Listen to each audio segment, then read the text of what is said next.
everyone. Welcome to Mad Sounds. This is a music podcast hosted by me, Lars Smallwood, and I'm joined by Trenton Golden. This is kind of awkward because it's our very first episode ever, so we kind of feel slightly uncomfortable. We don't have a routine down. We don't have a script written or anything, but essentially what this is all very new for us, but it's basically an excuse for us to just talk about anything and everything relating to music, because more than just for those listening who may know us already, obviously Trenton is a drummer and I am a guitar player, and we play in the same band, the Normas, based from Columbus, Georgia.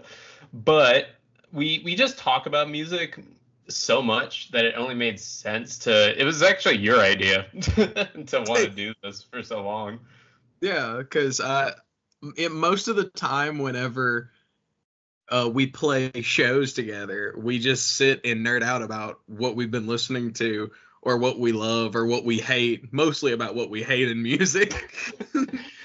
It's true. Sometimes it's more fun to... I feel like we laugh more when we talk about things we hate than you do with the things you love. It's a weird part of the human condition. I don't know. It really is. Like, how do you talk more about something that you don't like? Yeah, it makes no sense. Like, you can sit there and talk about something you love for like 10 minutes, and then you're like, you know what I hate? And then everybody joins in the conversation. Well, yeah, because it's more fun to, like, I don't know. I feel like a lot of people have more fun, especially nowadays, with like spreading hot takes and their opinions on music, that it just makes it so, I don't know. It just feels arbitrary to even talk anything about what you like. But the point of the show really is to talk about anything that comes, like being a musician, music we like. And you're the one that always said, like, we're talking about this all the time and we can go for like 45 minutes or whatever. Like, just record it. Like, this is content. If we were to do it, we're literally turning into the people where it's like, you know what? Let's start a podcast. Who are those people? I don't know, but for some reason I sounded like JoJo Siwa there for about 2 seconds. I was like, oh no, I did the voice. I was thinking, I was like, how long are we going to go before that meme is said? And we made it probably 2-3 minutes in. About, apparently, according to my timer, 4 minutes, and that's not with the mistakes. So yes. But I guess we should start with like a little background on each of us. Oh, absolutely. Because would you like to go first, good sir? Sure, I can go first. I'll try and give a Cliff Note version. And basically what this introduction and what this whole episode is going to be about really is more or less just dissecting why we even want to do this. More or less just kind of hash out the ideas that we have for it, hash out why we like talking about music. Because for me anyway, I've never been someone to just like listen to music. Well, before I get there, let's wind it back a little bit. My start with music was very young. My dad is super into music, and he was a vinyl collector, a CD guy, and my mom is too, to an extent. She doesn't have as wide of a palette as my dad, but no. Well, no, it's a thing where for some reason my dad is super open about a lot of stuff. He's not closed-minded with music at all, and my mom's open to hearing new things, but she can also be very particular if she likes it or not. Like, one of the tests we used to do was we watched Saturday Night Live all the time, and whoever the musical guest was, we would, if mom liked it, she would sit and listen to it, and if not, she would go outside for a smoke. So, oh my god, she was like, yeah, this is the bathroom break, man. Yeah, exactly. She would give it like a minute, maybe even like 30 seconds, but if it didn't grab her immediately, she's out. And that was like it's a litmus test, really. That's so good and so accurate. That's so funny. Knowing your mom, I can see that. Yeah. Well, the point being there is that they both, they have their tastes and they passed it on to me very young. I remember, at least this is what my mom tells me, that one of the earliest songs I messed with was, what is it called? Do you know the band The Presidents of the United States of America? Do they do Peaches? They did do Peaches, but is it Peaches? No, it was Lump. Oh my god, such a good song. It was their like second. I think they only had like 2 like charting hits, and it was Lump and Peaches. But she's lump, she's lump, she's lump, she's out of my head. Have you ever heard that song? I actually know the Weird Al version before I know that one. The Gump parody. What is it called?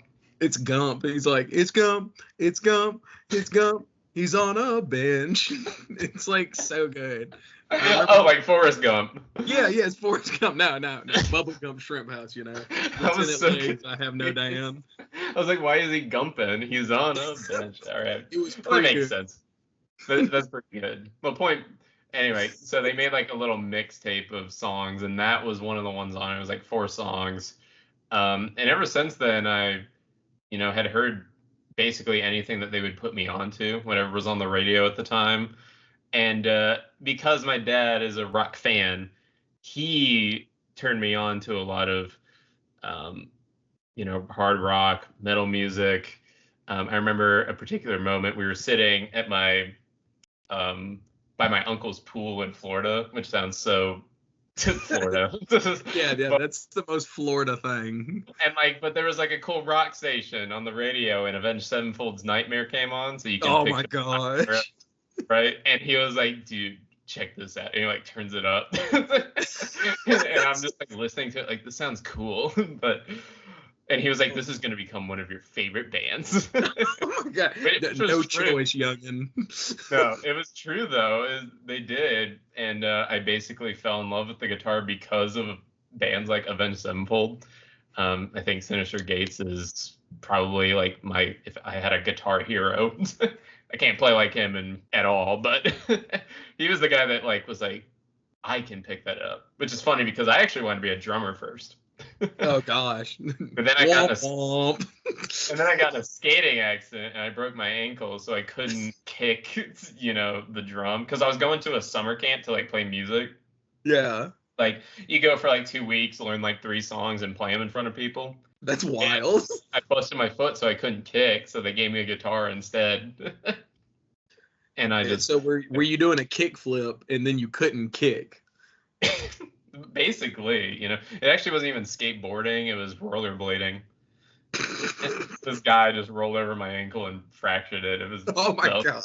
So stupid. But basically from then on I learned the guitar. And as far as the bands I was listening to around then, it's a shame to admit it now, but I was so much of what I learned recently as a rockist. If it's not fast and heavy, it's not good.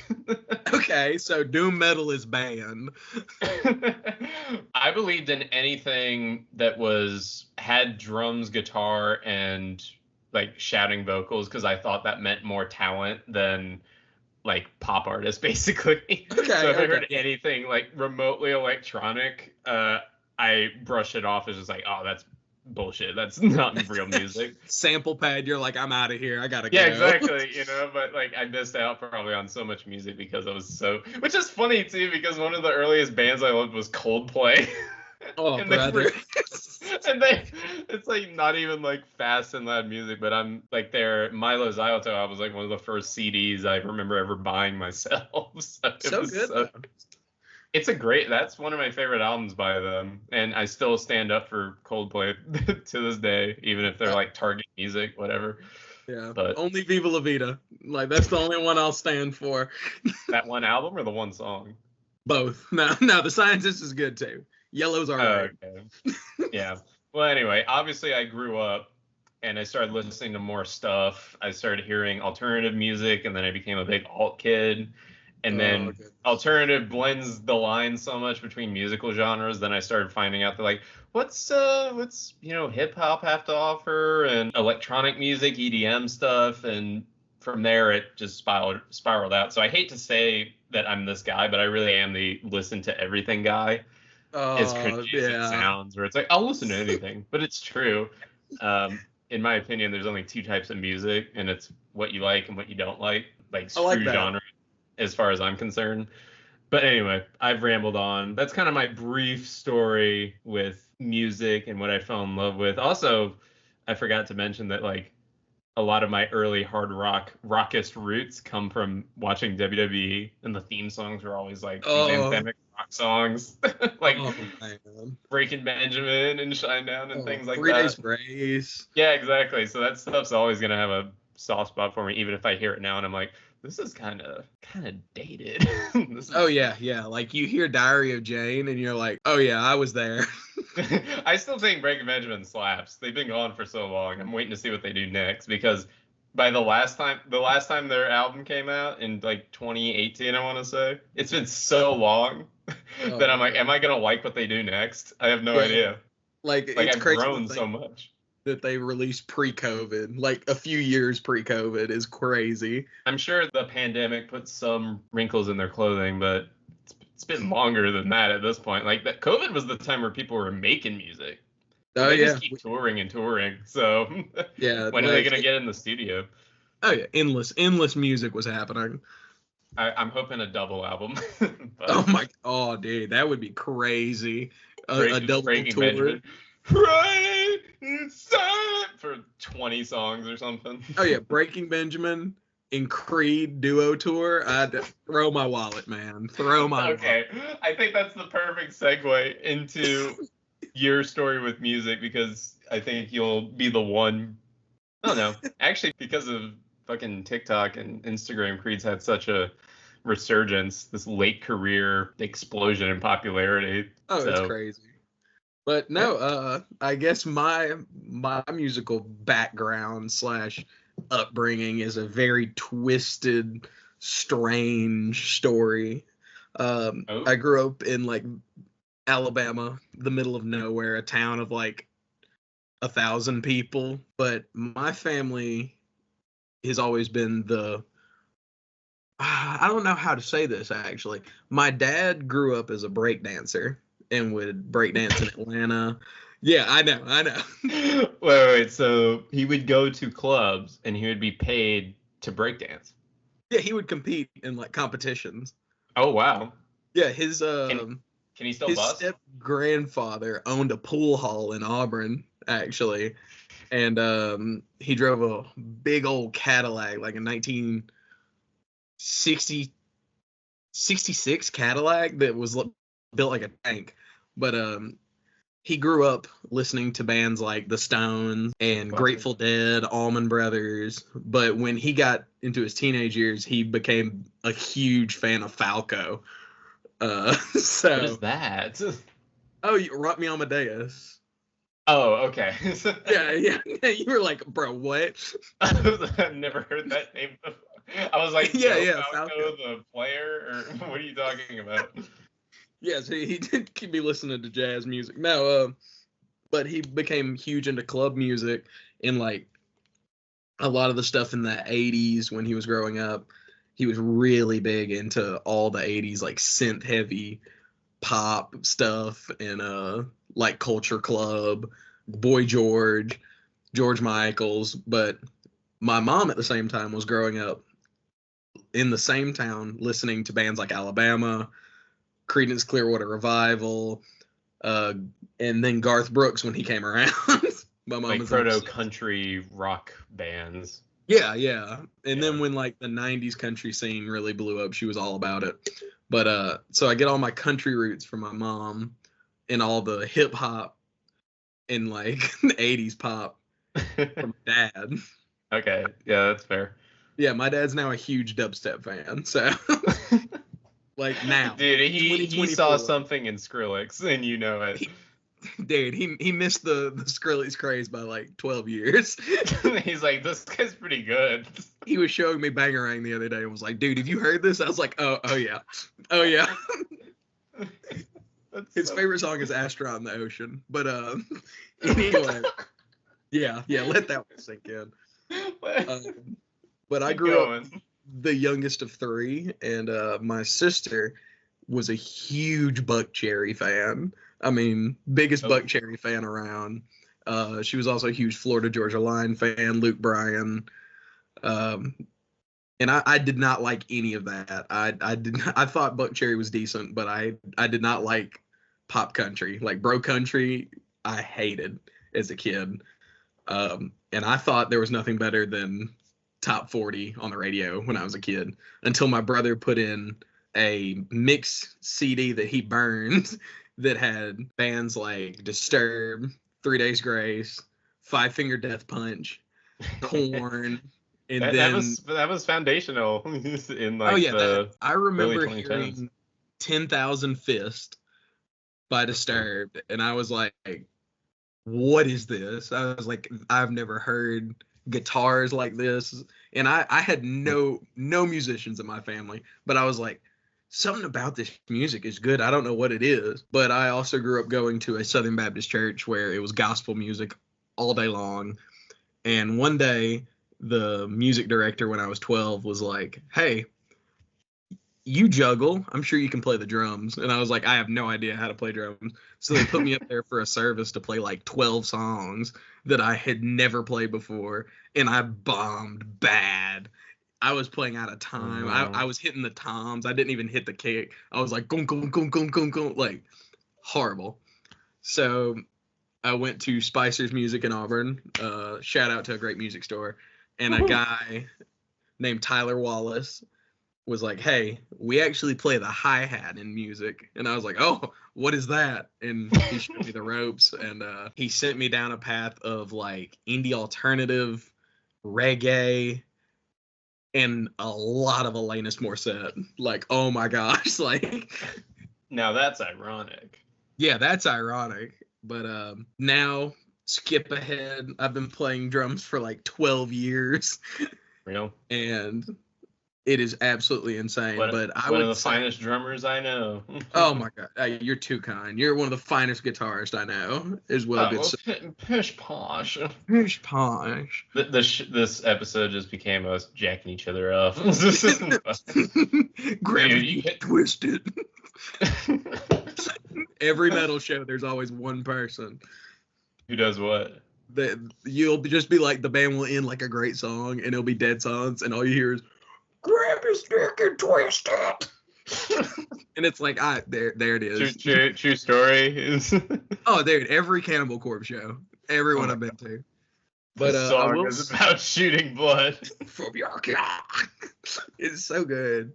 And the security guys look at each other. What? The one dude's like, I'm gonna do it. Oh no. But to cut back a few years, one of the biggest moments in my life was actually going to a metal concert for the first time. And the first metal concert I ever got to go to was Cannibal Corpse, Thy Art Is Murder, and some other band. I think their name is Sadist Temple. I have no idea. They were terrible. They were the worst band. And they opened the show too, so that's even worse. Yeah, and I thought the hardest music around was like Slipknot and Korn. I thought that was like peak heavy. So they play, and I was like, that band was terrible. And then Thy Art Is Murder comes out, and I was like, wow, what is this? And my buddy Devin Alder, who took me, was like, this is deathcore. And I was like, what have I been missing? Yeah, I was like, because I had heard like Pierce the Veil and Crown the Empire growing up a little bit, but I was like, I'd never heard anybody just brutal, guttural screams the entire song. The chorus has gutturals in it, you know? Yeah, like the chorus is like, like, I was like, yeah, I mess with this. And then Cannibal Corpse went up there, and I just fell in love, and now I'm like a huge metalhead. Yeah. And I've not stopped going through metal. To this day, I will still listen to. You always come through, and you're telling me about like, you got to hear this band, you got to hear this, like this just dropped, this slaps, whatever. And oh yeah, what do you mean you haven't listened to Sperm Swamp's new EP? That's a real band, and I know that. It is Sperm Swamp. Great band title. Well, going all the way back, speaking of Forrest Gump, you know about Forrest Gump Shrimp Swamp Extravaganza? I forget what they're called. It's so stupid. It's like oh god, I ain't gonna remember it. It's such a long title, but yeah, they're Forrest Gump themed, like porno grindcore. That's just scary. Like, who wants to get in a car with friends and put on Forrest Gump porno grind like that? The Forrest Gump Mile High Marathon, so we can credit them correctly.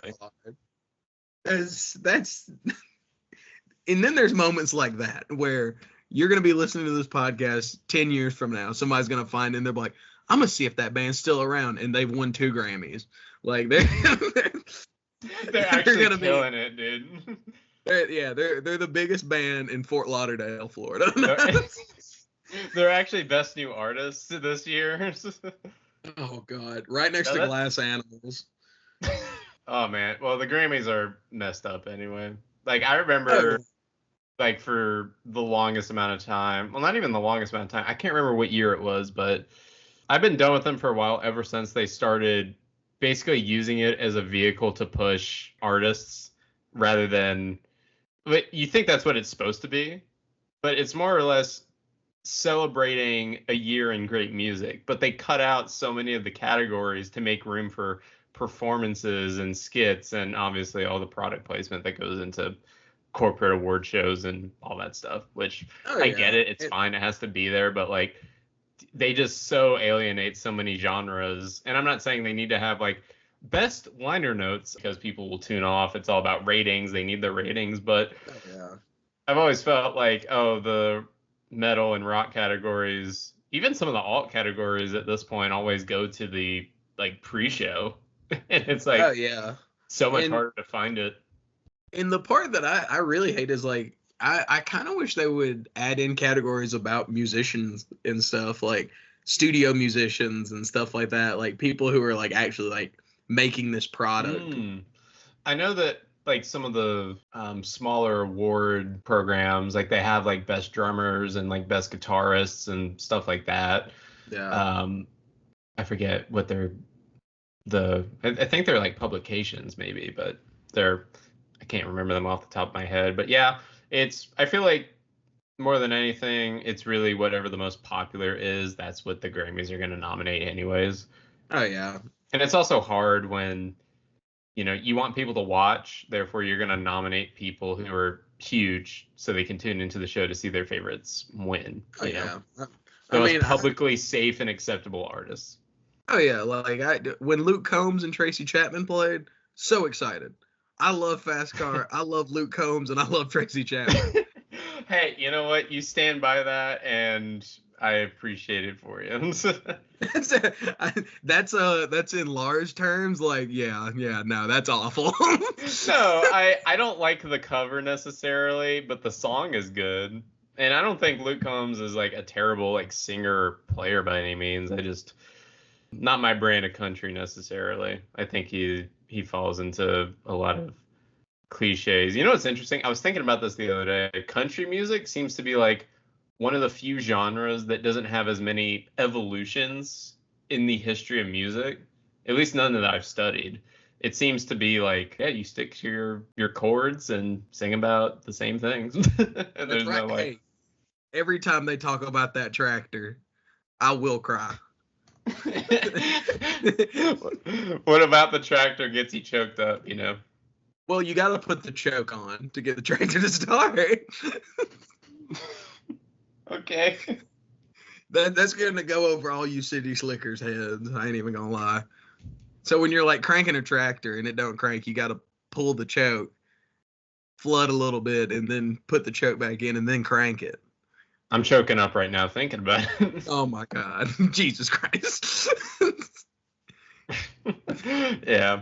But no, like genuinely, what were we even talking about? Just, I feel like a lot of genres just get shafted, and it's kind of hard to like, I still think the Oscars can be on top of things generally as far as what is culturally relevant. Like Parasite won Best Picture, Everything Everywhere won Best Picture. So they're listening. They are nominating obscure films. They're giving awards to the films that you wouldn't expect because it doesn't seem like a very Academy Award Oscar worthy picture. But at the same point, they're still, I think they're keeping up fairly well. The Grammys, I think, are just outdated at this point. They're so behind. But it's also harder with the amount of albums that come out week to week, and there's just so much music, and everyone likes something else that it's hard to appease everyone. So I get it. I just wish they weren't picking whatever's on the chart the most amount of weeks out of the year. But Yeah, they just be absolute whiling all the time. I think that it's interesting just talking about this because we're talking about award shows because we appreciate music so much, but that also brings up the question why talk about it so much. And that's one of the points I wanted to talk about is that I personally, rather than just listening, I also feel compelled to talk about it in a way that like what does it mean to me, you know? Yeah. How do I consume it? And there's like a certain I know a lot of people will, scoff at the word of criticism and, music critics because they think that they just are super nitpicky and super pretentious and like musicians that never got anywhere with their own career, so they had to critique others. Yeah. But I don't know. I found just something meaningful in being able to relate to people and contribute to a dialogue about what different forms of music, an album or a song like means to people, building a taste really with people. So that's why like I'm super into the YouTube music community. I know that people like Needle Drop and ARTV and all those types of guys can be controversial because they have wild opinions on music or whatever, or why do you even listen to them? Just listen for yourself. But I like seeing like what the public consciousness is about different forms of art and contribute. It's the same with movies, like watching so many movie reviewers. Like, I think it would be rather boring just to say that you watch something and just be like, yeah, it's a movie. Yeah. Like you don't talk about why it grabs at you or compels you in any way. And it's the same with music. Like if I'm not about like that passive listening, and maybe I'm listening sometimes for the wrong reasons. I just think it's fun, but also meaningful to understand why you like the things you do. You can't just say, I don't like it because. Yeah, and it's kind of like the saying that I've always found very true that I was told by a fellow friend of mine who is a musician. He will remain nameless. Sure. The names have been changed to protect the innocent. But he always used to say Steve Strombert. I don't even know who that Jim is. Morrison, actually. Jim my old friend Mozart. No, but he would say, like what you like because you like it. And it's like I really agree with that because there's music out there for absolutely everybody. When people are like, I don't really listen to music, I'm like, you just haven't found your kind of music yet. Because music is like such a huge part of America and like the world. I mean, American history. Culture. Yeah, we could talk about American bands. We could talk about bands from Europe, Asia, Africa, everywhere. But like music is Australian bands. Oh my gosh, bands, what's in the water over there? They make the best brutal deathcore. I swear, like technical metalcore, like Gent comes out of Australia. Oh yeah. Some spiders, man. They're in the toilet. But no, that's my biggest fear in Australia is going to the bathroom and seeing a big old spider. There will be two movements, a physical movement and a bowel movement.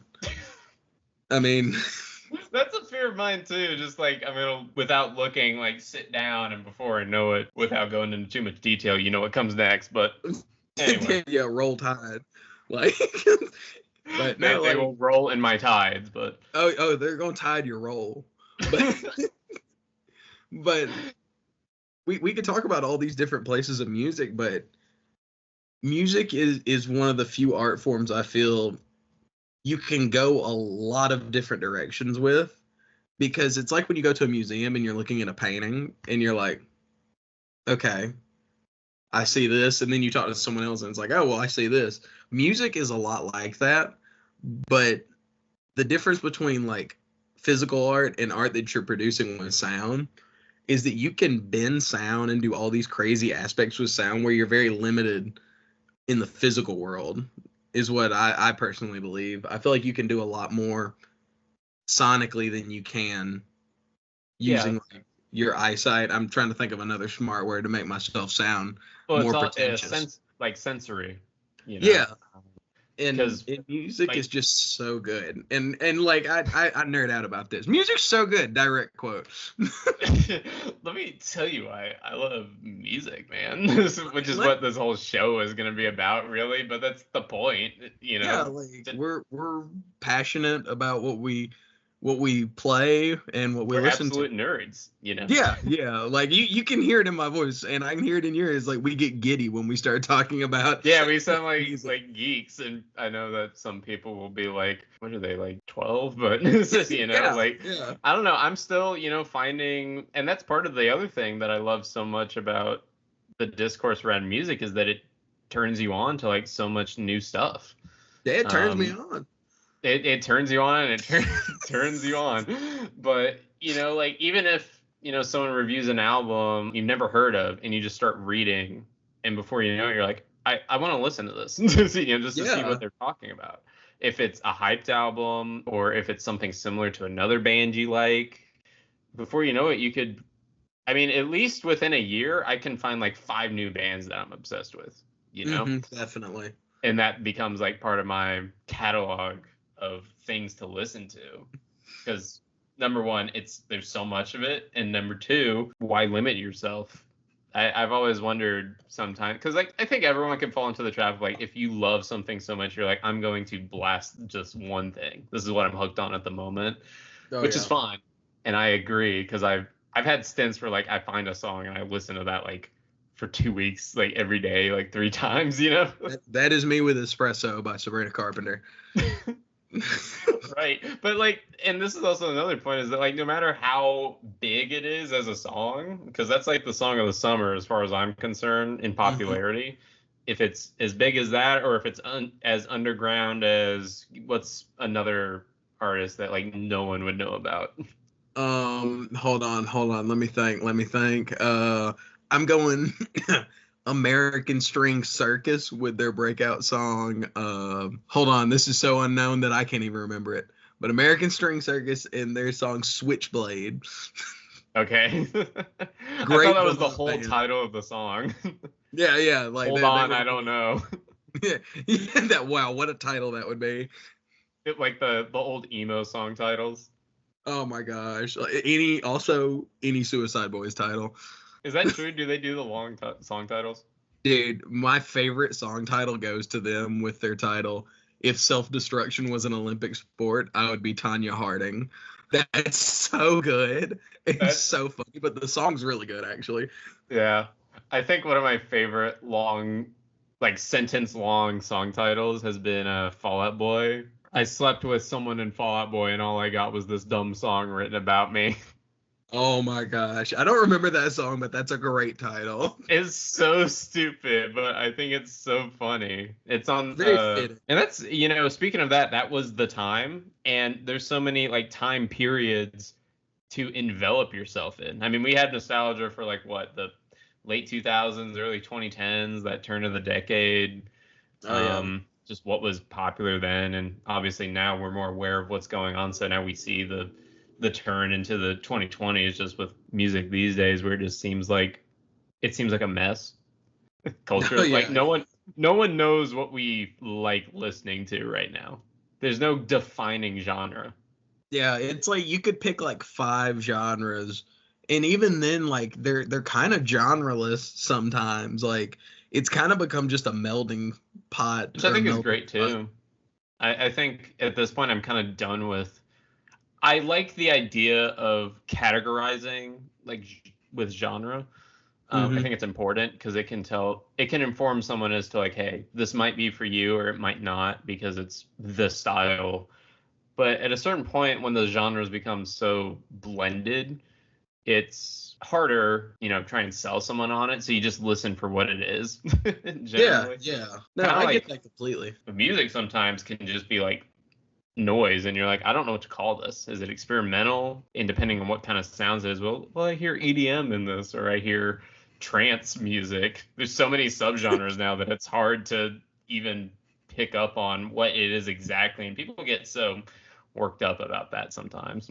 Oh yeah, like I feel that a big thing right now with genres is it's kind of becoming like a weird label that you almost put on yourself sometimes, because you're like, oh, I'm a metalhead, or like, oh, I listen to jazz, oh, I'm a hip hop person. Like, you almost kind of like shut yourself off a little bit from outside influence that way sometimes. Because like you base your personality on the music you listen to. Yeah, like you can, in not in like a judging way, but you can look at a group of people and be like, those are metalheads. Like you can see it, because there's all these like stereotypes that fall in line with metalheads, like the long hair, you don't shower, you Oh yeah, that's actually a great point, because you can like look at someone and be like, I know what you would listen to almost sometimes. Oh, I tell this guy at work all the time, I'm like, you look like a Kings of Leon fan. And he always just looks at me and he's like, dude, I love that band. He's like, how did you know? I was like, it's the fact that you're wearing a flannel, but underneath it is a Guy Hardy t-shirt. Like, I just know, man. So there is something to be said about how music imprints itself onto us, and it can become part of our own individual identity. Why not talk about that? Why not examine it? You know? Yeah, honestly, because I can. Powerful. Yeah, it really is. Like, I feel the number one genre that you can look at and be like, oh yeah, they listen to that, is like metalheads, honestly, or K-pop. K-pop is very much because of TikTok.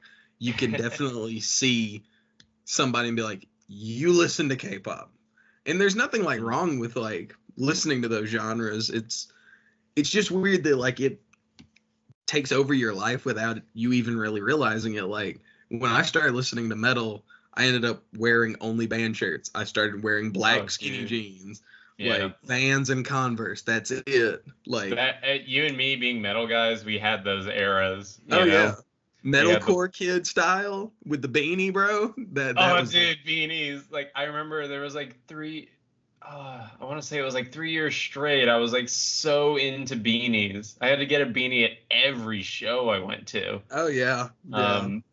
Or actually, I might have embellished a little bit. Maybe more like 2 or 1 year, I think. 1 year, but I collected so many beanies from the amount of shows I went to, and I was like, they have a beanie, I gotta get it.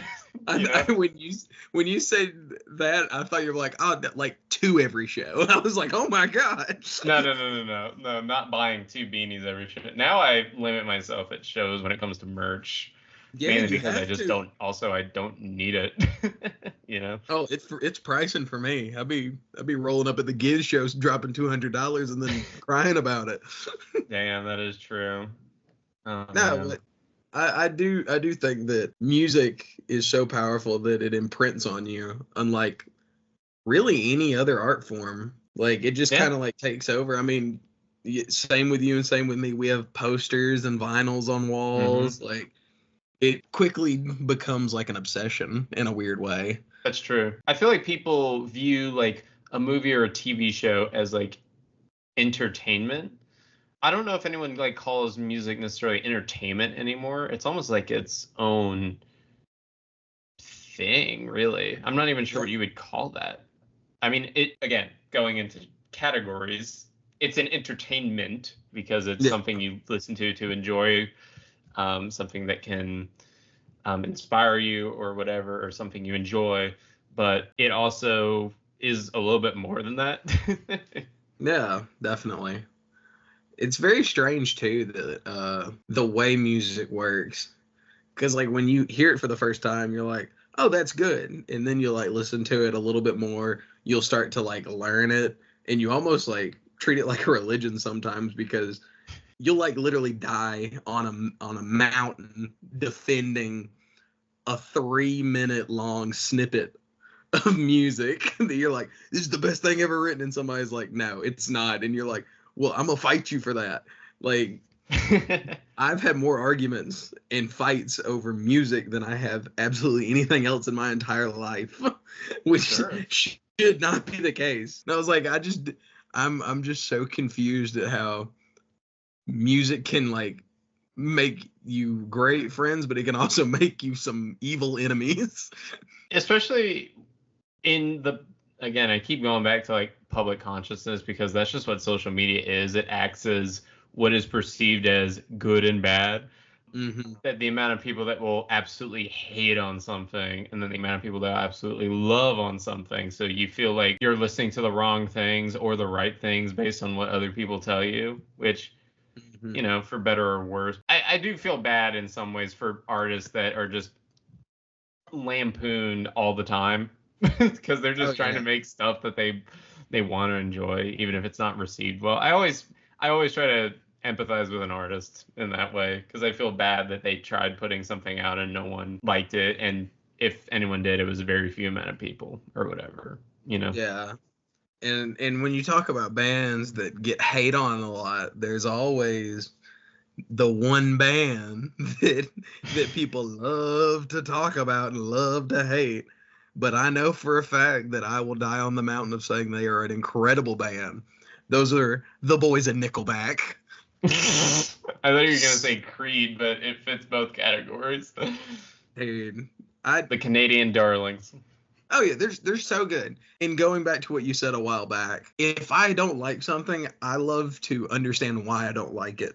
So then I can not just be like, oh, I just don't like it. I can be like, oh, I don't like their melodies. I'm not really big on their lyrical content. I don't like the way they mix albums. I don't like them as people. But when the internet tells you to hate something and you listen, it's like, oh no, oh no. But then people listen to Nickelback and they're like, oh, it's actually not bad. I'm like, I don't think they're the worst thing ever. I think it's really, for lack of a better word, like bland, cliched sometimes, repetitive even. But at the very least, they're not hurting anyone. It's very passable rock. Well, I will say that last record hurt me, and it hurt a lot of other fans of Nickelback. Nickelback had a bomb? Is that what you're telling me? Dude, it was so bad. Even though that one song, what was the beginning of it? Sounded like a metalcore song. Oh, dude, they had double kick going. I was like, oh, this is about to hit. And he's like, get me out of San Quentin. I was like, oh. Oh, that was it. Because like it had the like, what is it called? Like the panic chord. It was like, bwah, bwah, bwah. I was like, oh, dude, this is about to hit. And then like the Titanic movie that came out on Tubi called Titanic 666.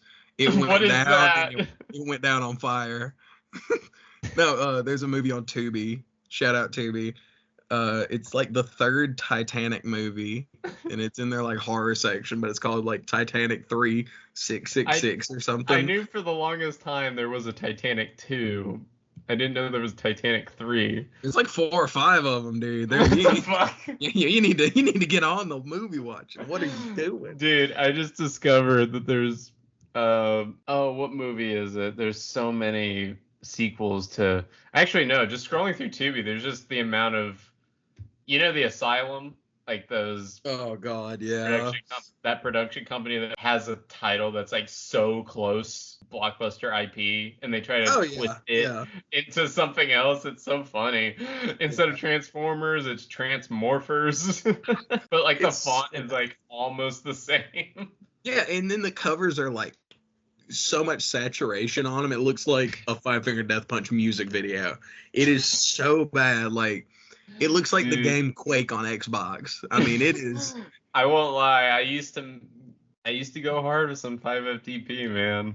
Like, dude, that stuff used to hit for me. Like, I will still say, I think that their albums up until like album 6 have merit as far as like technical ability, songwriting. Sure, the production is, at the time I wasn't paying too much attention to like what it sounded like as much as the music itself. Now I'm so much more stringent and like pick up on it instantly, because I'm like, why did these guitars sound washed out and drums sound? You nitpicking it. Yeah, I guess you could say, and that's the thing too, is that people will say, oh, you're nitpicking when you start analyzing all these pieces together. But I'm of the mind that if I invested time into listening to something, I also have the right to talk about it and not just be like, I consume, now I wait for next product to consume. I turn now, good like everybody else. Yeah, exactly. Like, I feel like I should at least, and again, it goes back to why do we talk about what we do? Because we want to share why we didn't like something, and hopefully it can be better, or we find better stuff. Yeah, so. And like you said, we've put in the time, and when you spend so many years like in a craft and you're like all about it, you're learning it, you understand it, you can talk the talk, you can walk the walk.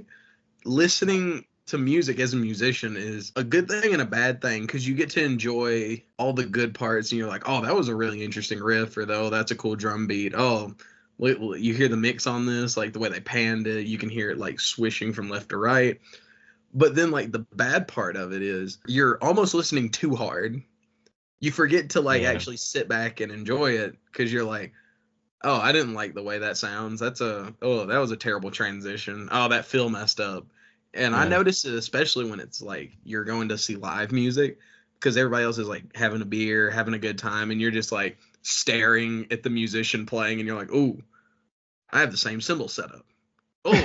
What pedal he's going to. Like, we went to a show together, and you were like, I can't hear the cymbals at all. Like the overheads just were like, it sounded so quiet when he cymbal hits, and so then you're kind of sitting there like, man, this live sound is awful. But, yeah. And everybody else was having a wonderful time, and I'm sitting in the back like, man, they're kind of whack.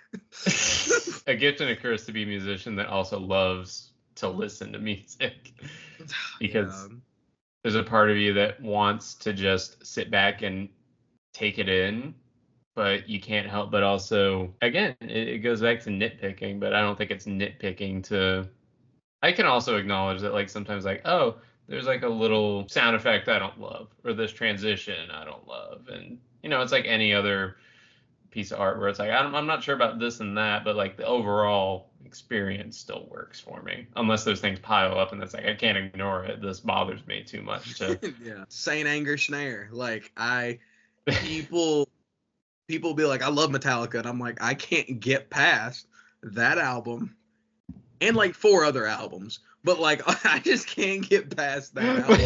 And Lars's like horrible, not you, Lars, but Lars Ulrich's horrible play. Yeah, that's the, oh my God, the amount of times my parents got stopped when I was younger and was like, oh, do you all like Metallica? And I was like, yeah, that's why my name is, that's my name for sure. They just named you after the worst drummer. That's correct. That would be my hot take, because I don't think Lars is that bad. I don't think he's that bad. Yeah. We've had this discussion. I won't say a conversation. I will say discussion numerous times. This argument we keep coming back to. Like, we can get off stage like 2 seconds after a great set. I'm like, you know, Metallica just ain't it. And you're like, well, actually. Yeah, push up the glass. Push up the glass. You're ready to go to war. But me and you are very much like that. Like, if somebody is like, oh, this isn't good, we're like, well, let me pick this apart. Like, just don't you like it? a level of thinking, and it's not to say that we're better than. There's no wrong way to listen to music. Oh yeah, definitely not. If you listen to something for vibes, and you listen to something to just like party to, throw on in the background, jam out to, maybe you just like the production or the lyrics, or you prefer the songwriting, like, or just the performances of whatever it is that you're listening to. There's no incorrect way to enjoy any kind of art. It's just that we have the problem of seeing it all come into like a puzzle, you know, like, oh, well, if the performance is off, then I have to pay attention to the music. And if the music's off, then I have to pay attention to the production. If the production's off, then it can fall apart very easily, you know. Oh yeah. And like I find that whenever I'm out in the wild and I'm at a bar and there's a band playing, my girlfriend Melissa will always be like, oh, aren't they so good? And I'm like, my God, that bass player is just wrecking it in an awful way. And she's like, why can't you just sit back and like enjoy it sometimes? And I was like, I do, when it's good. Yeah. Oh man, it can be hard because sometimes you feel like a crazy person when you don't see what everyone else sees. Yeah, and you also like, and I know people are gonna be like, oh, it sounds pretentious, but like if somebody's playing bad, it's gonna irk me more because I understand why it's bad. Yeah, done that too. Well, it's the same thing where like when we've gotten off stage, it's like, man, wasn't a good set. Like I missed so many notes, my solo was off, the transitions, whatever it may be. Mhm. It just didn't feel like it came together, and I was sloppy the whole 9 yards. And then, but does the crowd notice? I mean, maybe, but Yeah. If it's bad enough, they will, but it's kind of like no one's going to notice that I didn't play a ghost note somewhere. But like yeah. I know. And then and then bringing that back into listening to music, people will be like, "Why don't you like this?" And it's like, because that snare drum. Yeah, I'm like that hurts me to hear because like it doesn't sound good to me. But like if somebody else loves that record, that's their favorite record. It like helped them out in like a time of need or something. Like good for them. There ain't no oh god. Oh no, Lars. No. No, please. For those, obviously I'm gonna remove the video from this, but I just showed Trent my Saint Anger vinyl. Is that the Walmart exclusive? Yeah, it's orange. Oh god.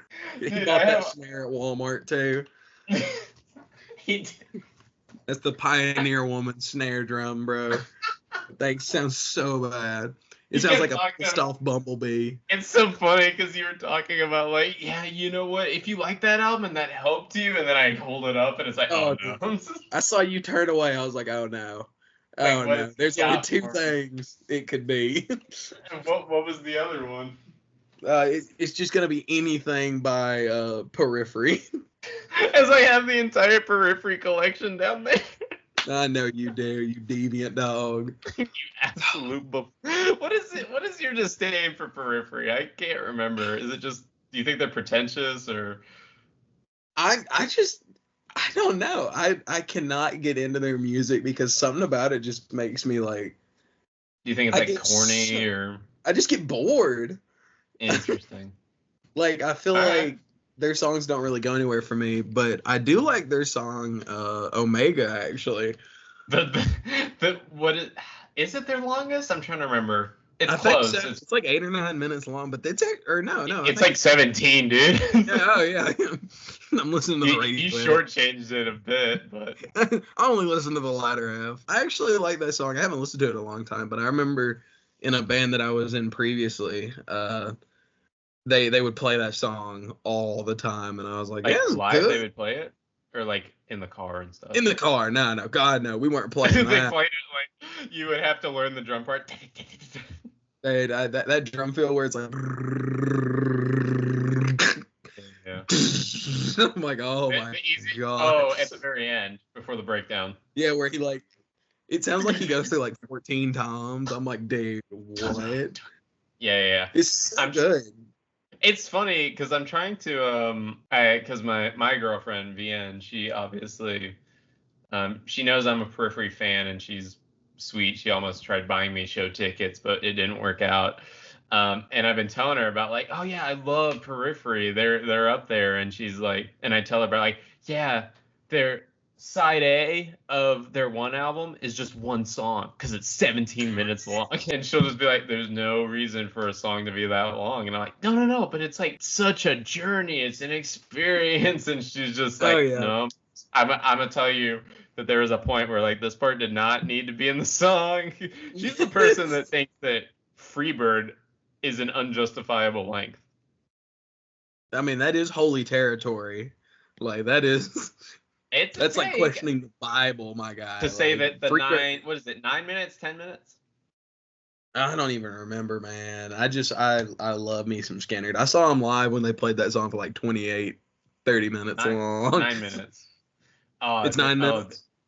Yeah. I remember seeing them on their final tour. Which one? The third or the fourth? Whatever 2018 was. That'd have been their first I know that was their second. That was their second farewell, I think.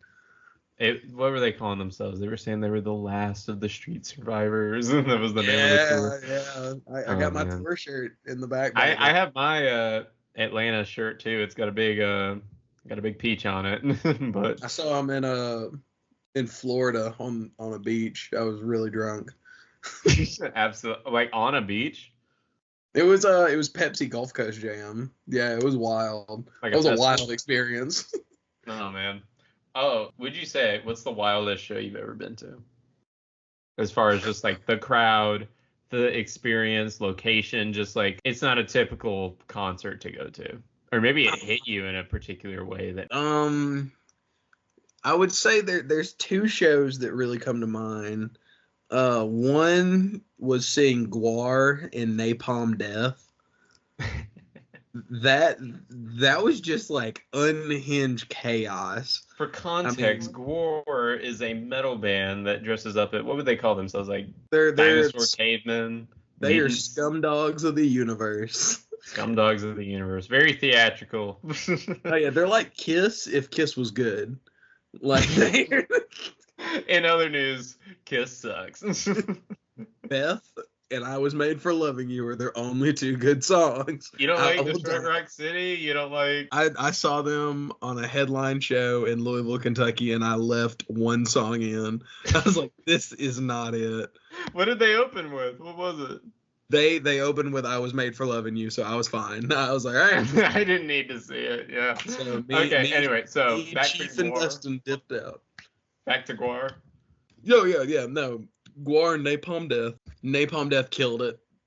But Guar came out on stage in the giant cuttlefish penis that he had. For listeners who aren't aware, that's a real thing they have on stage. A cuttlefish That is a real thing. And the big appeal to Guar is the big theatric costumes and that they spray blood on their audience. But me and my brother were in the front row, and they just came out with a hose and just started spraying blood into people's mouths. And I just have this very like vivid memory of being in the front, and I look to the left and this guy's like, shoot it in my mouth, which is a wild statement to yell.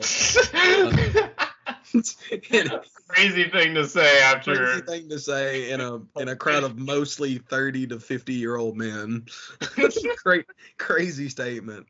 But they shoot the blood in his mouth and he starts like gargling it, and then he just throws up all over himself and keeps moshing. And like unfazed, and me and my brother were like, we're gonna dip to the back real quick. Like, I gotta get out of here. And second would be probably I was in Boston, Massachusetts at a punk show. I don't even remember the band's name. There was like 12 bands because most punk shows have an ungodly amount of bands on them. But they can play like 30 songs in like that amount of time, you know? Oh, yeah. They have 15 minutes on stage apiece and they play 12 songs. Like, you do the math. It's amazing how much they can cram into a set. So. Oh, yeah. But I was there and Punk Pit was starting, and like I look over and I see this guy with a spoon, and I'm like, okay, I want to know why he's got a spoon. And so like we're all dancing and moshing, and but he comes in, man. Yeah, and he just comes in the pit and just stabs a dude in the eye with it, and like pops out his eyeball. I was like, and like me, like two friends of mine actually popped out.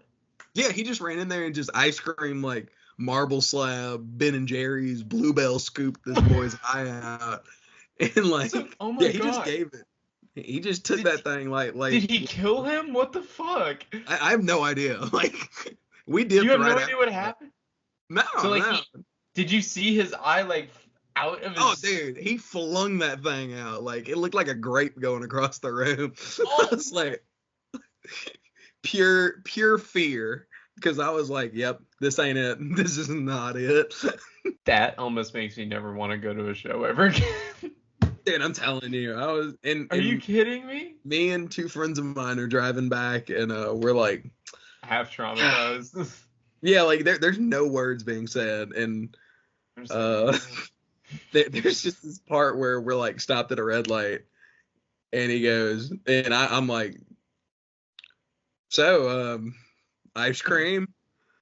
And like nobody's terrible timing. yeah, I was like, man, I'm kind of hungry. Like, like I got to thinking about it. I was like, man, Subway right now would slap.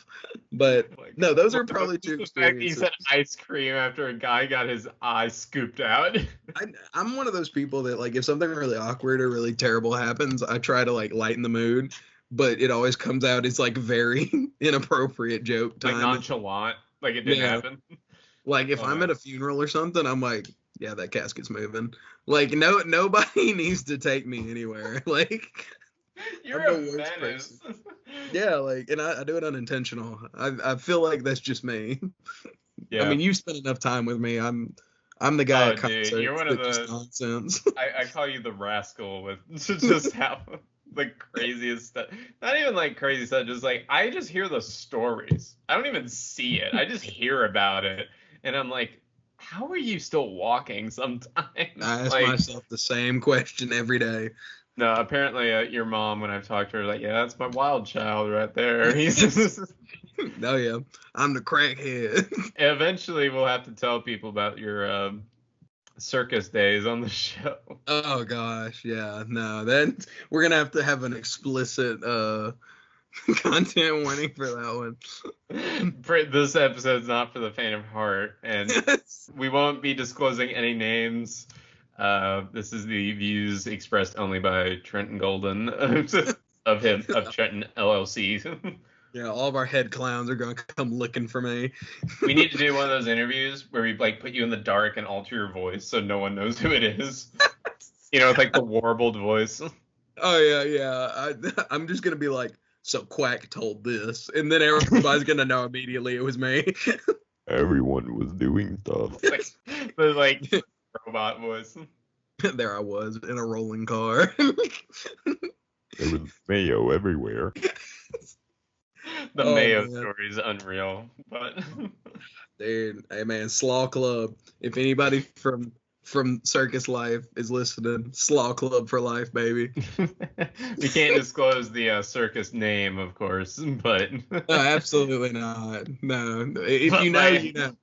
If you know, you know for sure. If you a real OG, you know. But yeah, I guess we'll edit to this part. Do you just want to talk about now, like what you've been listening to? Well, I didn't get to say what my crazy shows were. Oh my gosh, I'm so sorry. Bro, you skipped over me like that. I mean, to be fair, I can't top getting an eyeball ripped out.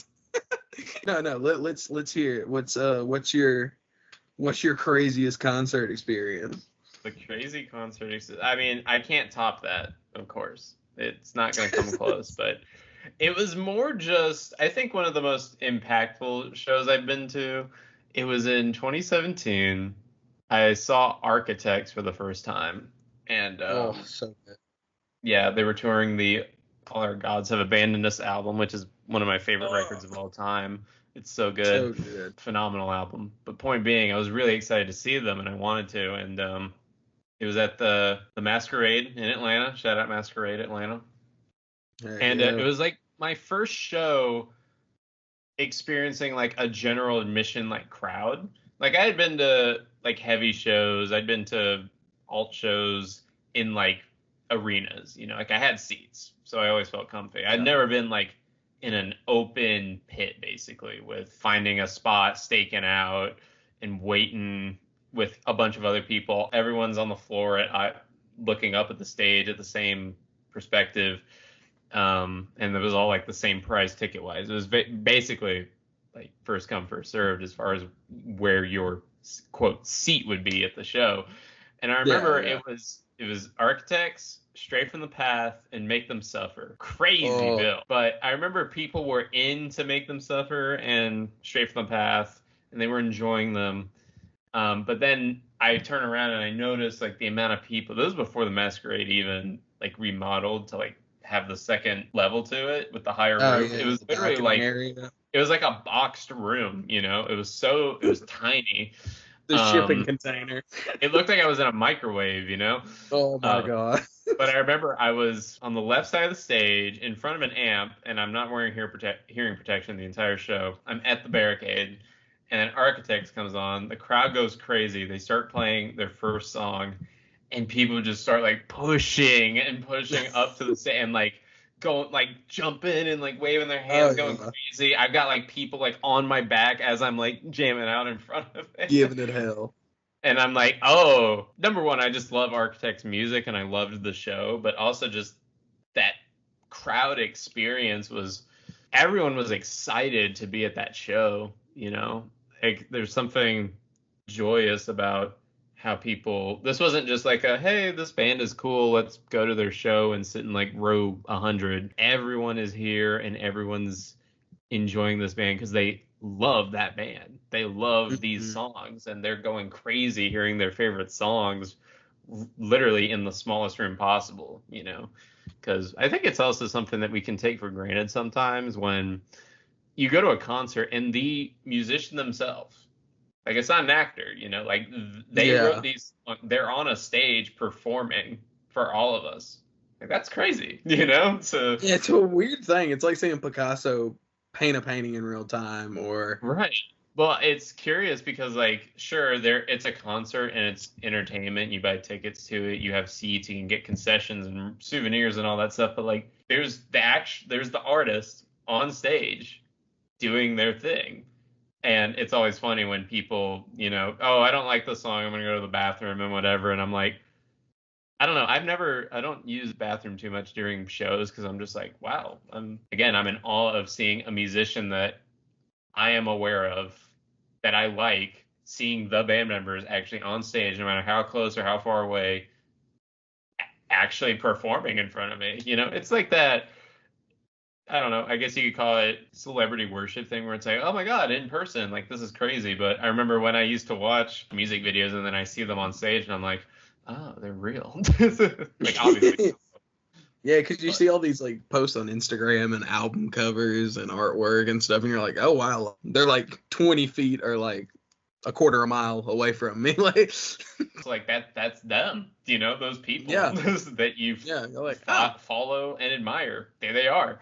And so, but when it came to Architects, again, going back to like how everyone kind of has that similar mindset and are just so excited about that band and that music that they just started crushing the stage, if you will. Just like, I wouldn't say I was in a pit. I didn't get in a wall of death or anything. I was just up against the barricade and people were just like going crazy behind me, like crowd getting me surfing, pushed everything. up on it. Oh yeah, people going over me. Oh, and I was like, best.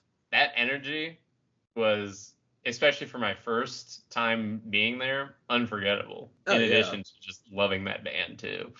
Oh, such a good one. And then like I'll say that like that being my first one, that's important and impactful. But then the next one, I saw Code Orange in 2018. Oh my God. Again, Masquerade Atlanta so for people who don't know, the venue known as the Masquerade that houses a lot of concerts, they have 3 different rooms that they can perform shows in. And they Four now, yeah. And they can happen all simultaneously on one night. So many people just in a little courtyard and shows happening. Like 2 opposite genres can happen on the same night. Oh yeah, metal show, Pink Pony Club, and maybe a comedian. You never know. But NPR Tiny Desk on tour. But that's the weirdest thing I have no idea what that is. What is that? Dude, I should look it up. Apparently they had to mic up like 16 instruments. Anyone want to come on stage and sing?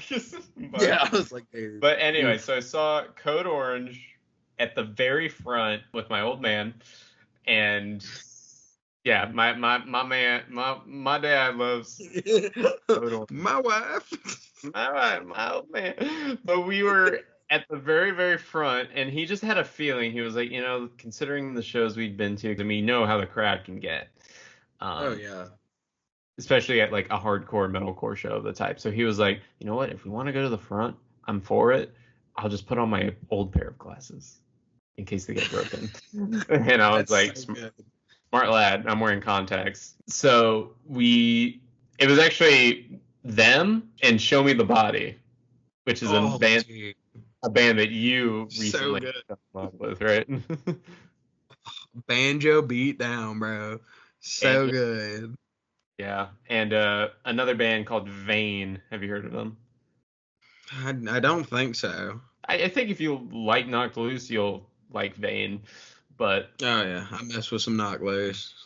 But this show proceeded to pop off like none other. This was the craziest fucking pit I've ever been a part of in my life. There were people stage diving over us. The music did not stop. There was no moment to breathe. People moshing behind us, bouncing into us, people like I remember this guy like dove over me, but he was tall as fuck, and I had to crouch like this. And like afterwards, we were so sweaty. It was such a mess, and the floor was covered in absolute filth and drinks and cups and all the sort like a typical metal show. Oh yeah. But the thing is that they didn't have a barricade at the show, so that's why people were like jumping on the stage and jumping off, because you were literally there was no separation between the stage and the crowd. It was gnarly and it was fun as hell. I still love it, but it was absolutely panic inducing. Just like,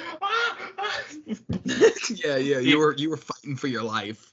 Literally, but I still have such a soft spot for that show. Other thing to add on to it was how we went to the next show that was held in the same room. So it was like a week later, we went to a different show. We saw the band Deaf Heaven.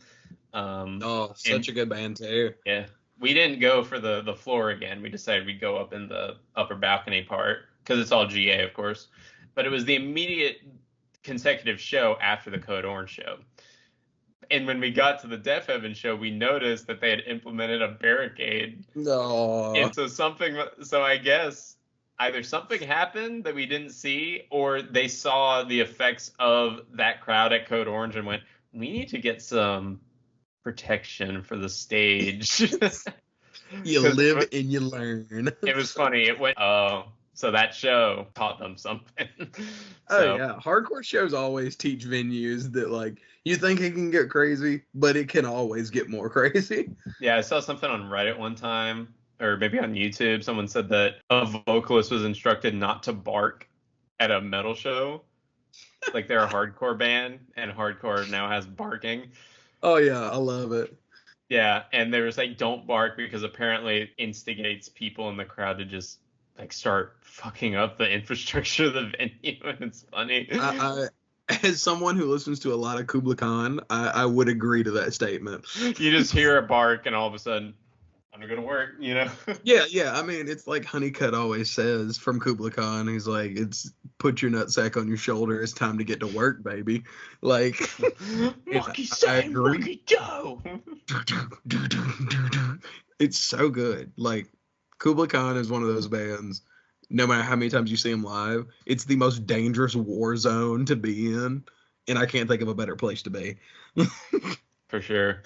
Well, speaking to what Trenton was talking about earlier, we're going to move into one of our segments. This is the music recommendations, which we're going to have a snazzier title as we go. But this is basically an open platform for us to share what we've been listening to, what we've been enjoying recently, and basically pitch each other on why we like it and why we think we should listen to it. And on the next episode, we'll come back and give our thoughts on what we heard. So we have to listen to it. That's the other stipulation here.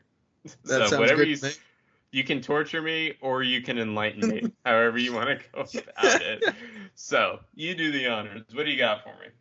All right. So record I've and it been could be a song, album, just a band in general, whatever. Yeah. No, for me, it is $10 Cowboy by Charlie Crockett. Absolutely love this record. It is now in my top 10 favorite albums of all time.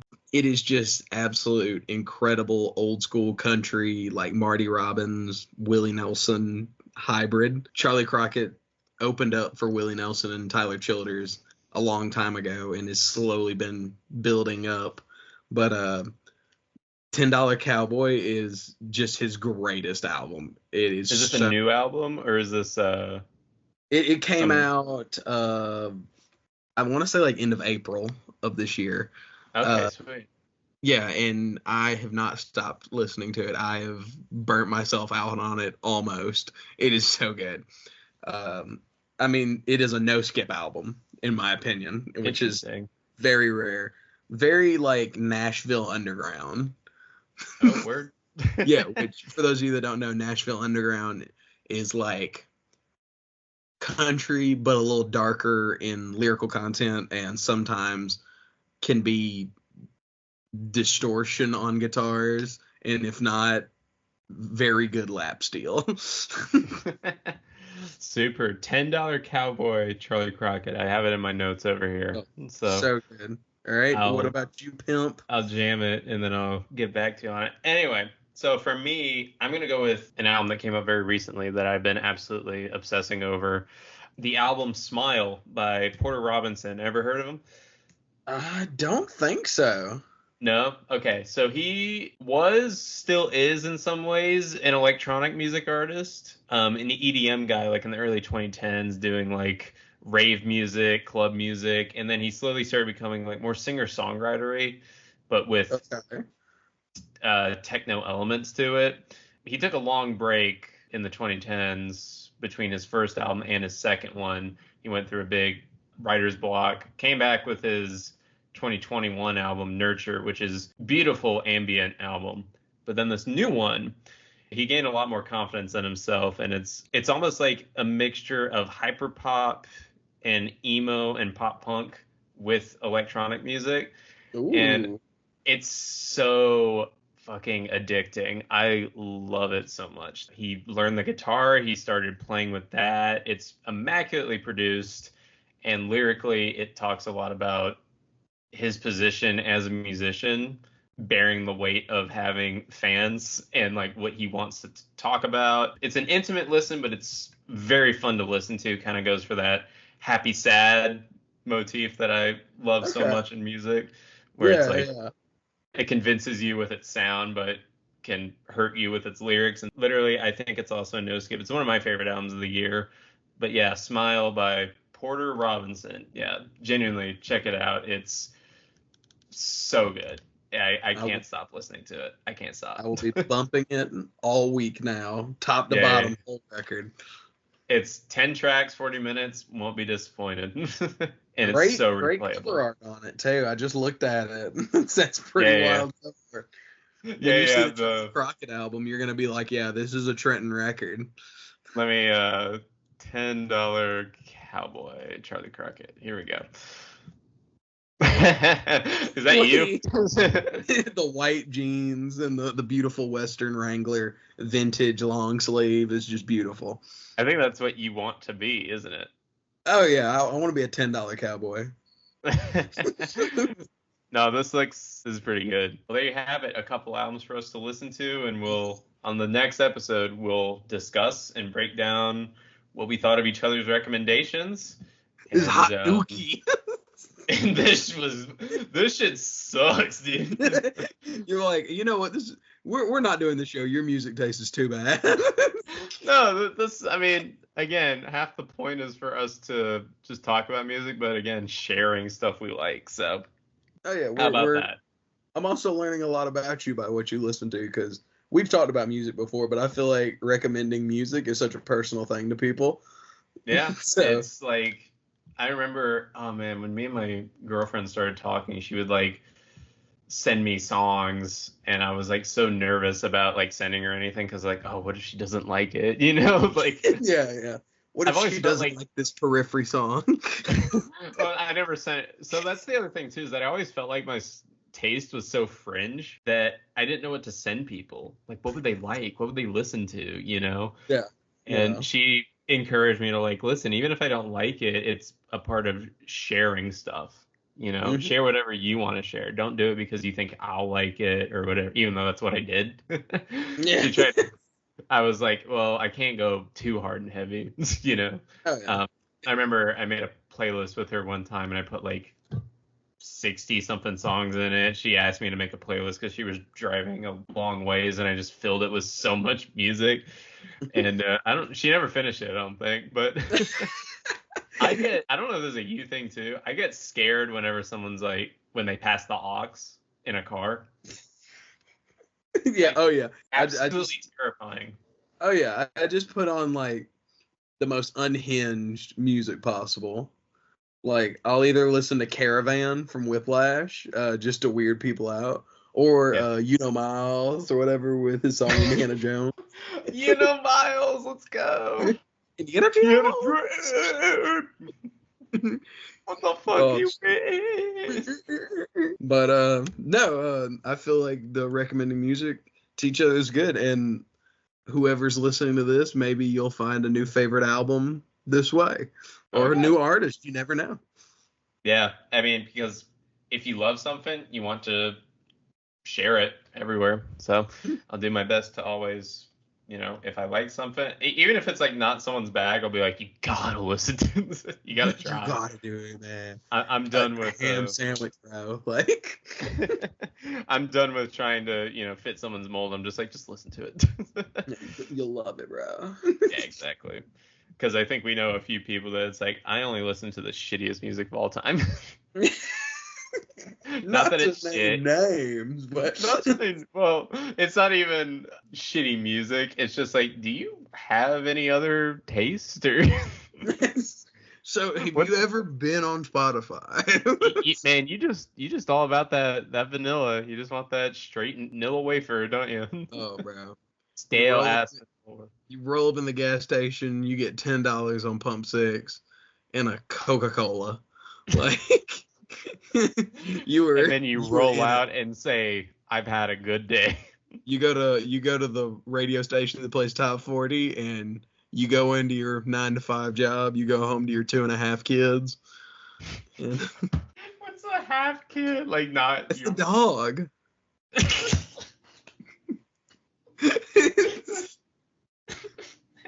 Dog. It's the great American dream, That's pretty good. Oh my god. Well, we're gonna move real quick before we go into our final segment. This is what we like to call the hot take handshake. Basically, me and Trenton, we have an ongoing bit in person. It's gonna be hard to do this on a Skype call, but we're gonna do our best. Essentially, one of us each week will come through with a musical hot take, and we will shake on it, and if we disagree, then we break the shake, and if we do, then we embrace and we talk about it. So, the hot take handshake will ensue with, do you have one off the top of your head, Trenton? Let's see. I mean, I could if you want me to go for it. Yeah. All right. Whatever you got. All right. 3, dab me 2, up. 1. All right, and Mariah Carey only makes good Christmas music. I can agree. All right. Embrace. No. God, I think Mariah, technically, her vocal prowess is immense and incredible. Oh yeah, talented. Boring music. My gosh, Christmas music slaps. Her albums, doo doo. Absolutely. The only Christmas song I know was The One. The ones the he that shall not be named, the Voldemort of Christmas songs. I'm having a stroke? What? Do you not know what I'm talking about? Is it the one where she's like de-thawing out of the iceberg, or was that a Coca-Cola commercial? What the fuck are you talking about? The fentanyl hitting. It's deep right now. No, obviously once it hits November 1st, it starts playing All I Want for Christmas Is You. Oh, I was thinking of Christmas Baby. I was like, yeah. I mean, she's got a few good Christmas songs. It's Max. Okay. So she has like a Christmas album, right? Yeah, and it's like one of the best Christmas albums of all time. She just all of her regular music is awful. I don't particularly enjoy much of her. I don't know what the Mariah Carey like hit is, if I'm honest. All I Want for Christmas Is You. Apparently that's the one. The only song I know, apparently she has a song called Obsessed, and apparently that song was because, the lore is that Marshall Mathers, Eminem, dated Mariah, but she denies this. And he wrote Eminem thing of all time. I know. I don't know who to believe anymore, but he claims that they dated, and she's always denied it. So he made a song about it, and she says that she has a song called Obsessed that's about his over fascination with the idea of being with her. And he was so obsessed with being with her that he wrote a whole song. So You're Just Obsessed with Me. That's the only other song I know outside of. Wait, isn't that Creep by Radiohead? What is? I don't even know what Creep is really about. I guess it's like. Oh, he stalked a girl in college. Okay. Yeah, like the vocalist. I don't know the vocalist for Radiohead's name. Tom York. Yeah, he was saying like the story is that there was a girl that was in school with him in college that he didn't even know her name, but he was obsessed with her and would like But follow he just liked her. around. Yeah, he just followed her around Oh, like weird. in college all the time and like Honestly, bold. Oh yeah, and then made like a really good song about it. I was like, man, this is a good song. It's kind of weird. Not bold that he did it, but also just the willingness to admit that he did that. Yeah, absolutely bizarre. It's one thing to just be like, this song's just about a stalker and a girl. He obsesses over her. It's another thing to be like, yeah, that's me. I'm Dirty Dan. I know, right? Like, I don't know if you're a lyricist, you tend to put yourself into your music, but sometimes I also understand writing from a perspective, someone that you're actually not, and seeing where that takes you, what kind of mindset you can get into. But I also think it's really funny when it's like, yeah, what's the song about? It's about how I followed someone. It's like, whoa, you put that out there? That's in writing. So that's why I say bold, because I'm like, holy shit. Oh yeah. Well, so Mariah Carey only makes good Christmas music. I can get down with that. Yeah, I can get down with it too. That sounded weird. No, I get down with that. Yeah, I'm like Mariah Carey's Christmas album. Bedroom playlist. I was about to say, are you putting that on in the bed? Oh my god. Okay, last thing. Do you know about Seabat? Seabat? Yeah. I don't think so. Oh my god. So I think the story is that a guy on Reddit made a song that's basically, he wrote a song that he could have sex to. That's brilliant. And how he apparently, his girlfriend caught wind of it and thought it was so lame that she like leaked it, and it's called the Seabat. I don't know if she leaked it or if he actually put it up, but the song is like not even a song. It's got like a terrible melody. It has no hook. It's like,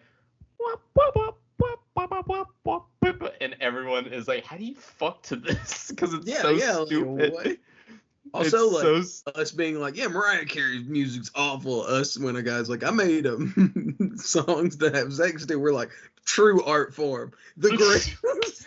I'm not gonna say it's art by any means. I'm just saying I think it's fucking hilarious that this dude made piece of music and then was like, yeah, I banged to this, and everyone's like, bitch, how? So is he making it to arouse, or is he making it as like the downbeat, everything is in rhythm with him? I think he just wanted to make a song to put in a sex playlist so that he could like fuck to it. I thought you meant like he made a song and used his pelvic rhythm as the tempo. It might be that, but it's basically, you would have to listen to it for yourself to get it. But just look up Seabat. Just the letter C and bat. It's so stupid. But anyway, it's a 5-second song. Is it really? No. That just. I'm just saying that for him, it's like a 5-second song. Because no, never mind. I know what you mean. We got a minute man in the chat. Everyone clapped. So anyway, I think that about wraps up this inaugural first episode, whatever you want to call it, the introduction of the Mad Sound show, which I think this could be something really fun. I had a lot of fun talking to you, Trent. Obviously, I had a lot of fun too. Yeah, obviously we talk about music all the time, so it just feels like, a starting point, but like as we go, I can just see that this is going to be a lot of fun, and hopefully it's fun for anyone that catches on. But for so long we've wanted to do a platform of some kind to talk about music, to actually discuss it, and here we are actually doing it. And if we're consistent with it, I think it could be really fun, and hopefully it's fun to listen to.